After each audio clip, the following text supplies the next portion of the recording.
शिवाय नमस्तुभ्यम दोस्तों, मेरे चैनल ओम रूही व्लॉग में मैं रूही मिश्रा अपने चैनल में आप सभी का स्वागत करती हूँ। महादेव की कृपा से आप सभी स्वस्थ होंगे ये भी कामना करती हूँ।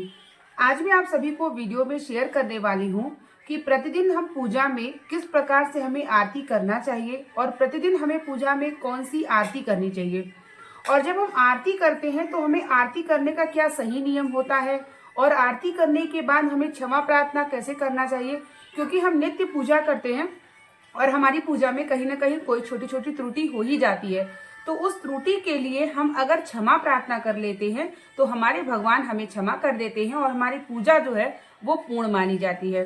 तो प्रतिदिन हमें कौन सी आरती करनी चाहिए, आरती से जुड़ी जानकारी आप इस वीडियो में प्राप्त करेंगे। वीडियो के अंत तक बने रहिएगा।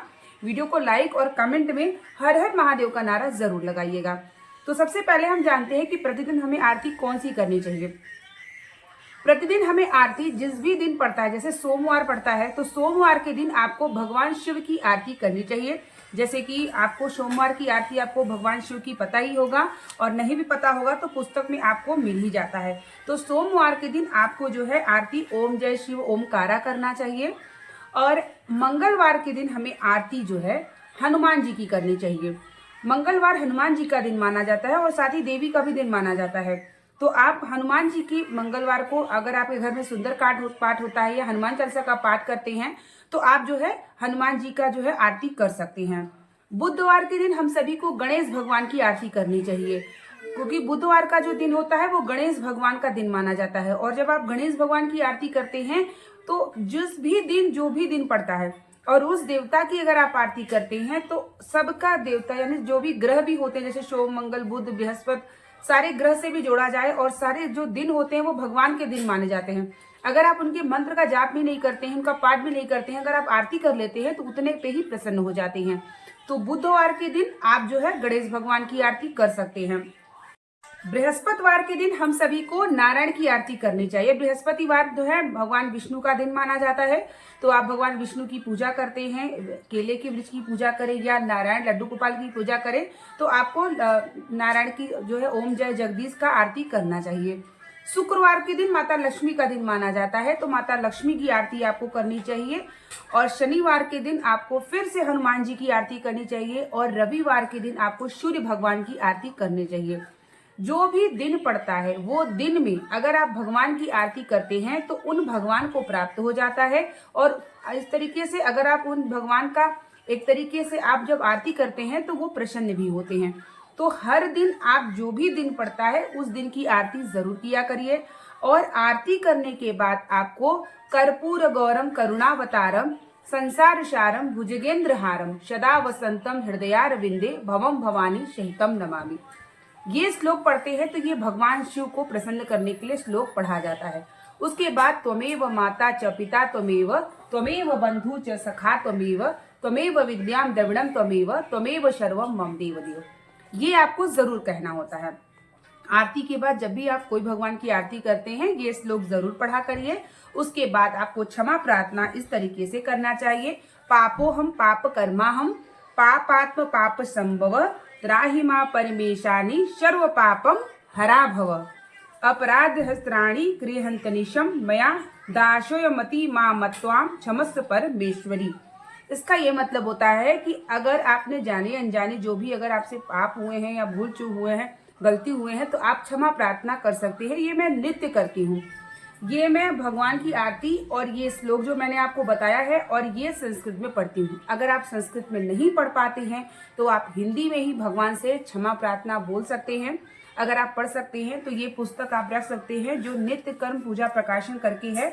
और इस पुस्तक में सब कुछ होता है जो आपको जो है जैसे संस्कृत में पढ़ना हुआ तो आप पढ़ सकते हैं, नहीं तो आप सिर्फ भगवान से क्षमा प्रार्थना कर सकते हैं कि हमारी पूजा में त्रुटि हो, आरती में त्रुटि हो, शब्दों में त्रुटि हो तो मुझे क्षमा करें। इतना भी अगर आप कह देते हैं तो भगवान स्वीकार कर लेते हैं। भगवान भाव के भूखे होते हैं। देखिए भगवान को ना तो आप संस्कृत में उनको पसंद कर सकते हैं, ना तो आप जो भी आप सोचिए कि हम हर चीज चढ़ा दे उनको प्रसन्न कर ले, तो ऐसा कुछ भी नहीं है। भगवान सिर्फ भाव के भूखे होते हैं। आपको कुछ भी नहीं आता, आप सिर्फ भगवान के सामने प्रणाम भी कर लेते हैं, अपने हृदय को अपना सब कुछ समर्पण कर देते हैं तो भगवान उतने में भी प्रसन्न हो जाते हैं। तो जरूरी नहीं है कि अगर आपको संस्कृत नहीं आती है तो आप सीधे सीधे आरती कर लीजिए, त्वमेव माता कर लीजिए। उसके बाद आप जो है क्षमा प्रार्थना भगवान से मांग लीजिए। और आपको प्रतिदिन भगवान से प्रार्थना भी जरूर करना चाहिए। प्रार्थना आप ये कह सकते हैं, भोला सब दुख काटो हमारा, ए बाबा सब दुख काटो हमारा, शिव शंकर जपू तेरी माला, भोले बाबा जपू तेरी माला, भोला सब दुख काटो हमारा, ए बाबा सब दुख काटो हमारा। ये मैं पूजा करने के बाद डमरू बजा के, घंटी बजा के भगवान से प्रार्थना करती हूँ और समस्त दुख काटने के लिए उनसे प्रार्थना करती हूँ। तो आप अपनी प्रार्थना में कोई भी श्लोक जोड़ सकते हैं। अगर आप कृष्ण के हैं तो अच्युतम केशवम कृष्ण दामोदरम राम नारायणम जानकी वल्लभम। लोग कहते हैं भगवान आते नहीं, तुम मीरा के जैसे बुलाते नहीं। आप इस तरीके का श्लोक कृष्ण भगवान के लिए, हनुमान जी के अगर भक्त हैं, सीताराम जय श्री राम जय हनुमान, इस तरीके का श्लोक 2 मिनट लगता है पढ़ सकते हैं। और आप नित्य में आरती इसी तरीके से गा सकते हैं। आरती के बिना पूजा अधूरी मानी जाती है। तो आपको कपूर जला करके, घंटी बजा करके, अगर आपके घर में कोई है तो शंख बजवाया करिए। शंख नहीं, कोई आरती करते हैं तो तभी पूजा आपकी पूर्ण मानी जाती है। तो इसलिए आपको आरती जरूर करना चाहिए। भगवान का पूजा श्रृंगार करने के बाद सुबह शाम आपके घर में आरती घंटी के नाद होना चाहिए। आरती करने के बाद आचमनी जरूर गिराइए, भगवान को दिखाइए, उसके बाद अपने लीजिए और पूरे परिवार को घर में भी आरती दिखाइए, जिससे आपके घर में भगवान की कृपा बनी रहे। तो इस तरीके से आप नित्य आरती जरूर करें भगवान की पूजा श्रृंगार में।